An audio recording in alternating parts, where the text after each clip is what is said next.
Covid-19, États-Unis, Corée du Sud, Chine, l'épidémie du coronavirus semble loin d'être endiguée, le point de ce samedi. L'Organisation mondiale de la santé, OMS, a relevé à son degré maximum le niveau de la menace liée au nouveau coronavirus dont la propagation, qui s'accélère notamment en Corée du Sud et en Iran, déstabilise l'économie mondiale.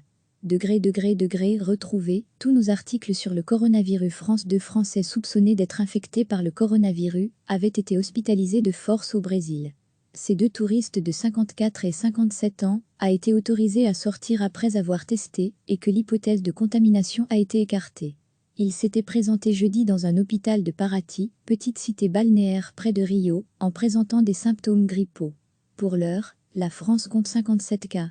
Corée du Sud. La Corée du Sud a recensé ce samedi 3 nouveaux décès et 594 cas supplémentaires de contamination au coronavirus, la plus forte hausse quotidienne à cette date qui porte le total à 2931 personnes infectées, selon les autorités sanitaires.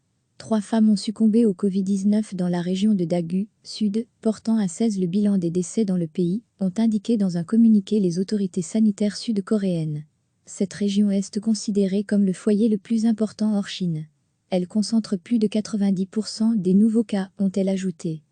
En Chine, on compte ce samedi 47 nouveaux décès, portant à 2835 le bilan total de morts depuis le début de l'épidémie. La Commission nationale de la santé a recensé 427 nouveaux cas, soit plus que la veille, ce qui fait grimper le bilan à 79 251 infections au total. L'activité manufacturière en Chine a atteint son plus bas niveau jamais enregistré en février, alors que la deuxième économie mondiale tourne au ralenti en raison de l'épidémie de coronavirus, a annoncé samedi le Bureau national des statistiques, BNS.